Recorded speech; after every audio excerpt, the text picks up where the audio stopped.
বৃহস্পতিবার আসানসোলের কল্যাণেশ্বরী মন্দির সংলগ্ন এলাকা থেকে বিজেপির পরিবর্তন যাত্রা শুরু হয়। এদিন নারকেল ফাটিয়ে ও পূজা দিয়ে যাত্রার সূচনা করেন বিজেপি নেতৃত্ব।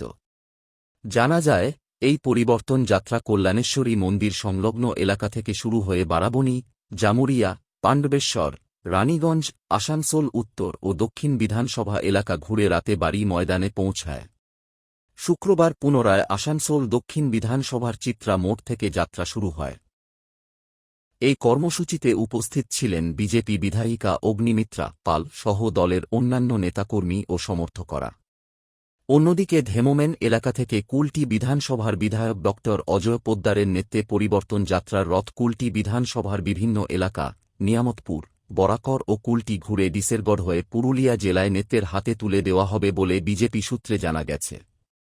এদিন ধেমোমেনে উপস্থিত ছিলেন কুলটির বিজেপি বিধায়ক অজয় পোদ্দার, জেলা সাংগঠনিক সভাপতি দেবতনু ভট্টাচার্য, বিধায়িকা অগ্নিমিত্রা পাল, বিজেপি নেতা কেশব পোদ্দার, অভিজিৎ আচার্য সহ বহু নেতাকর্মী ও সমর্থক।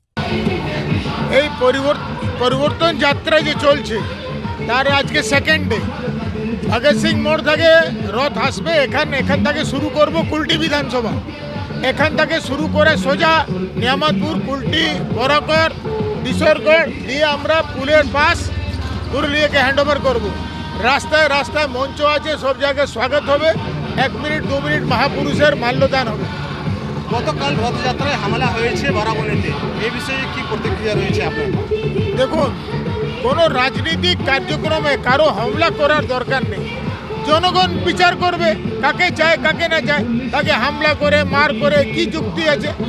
এটা যাদের নেচার আছে, যাদের রক্তের ভিতরে এটাই ঢুকে আছে, তারাই এটা করে।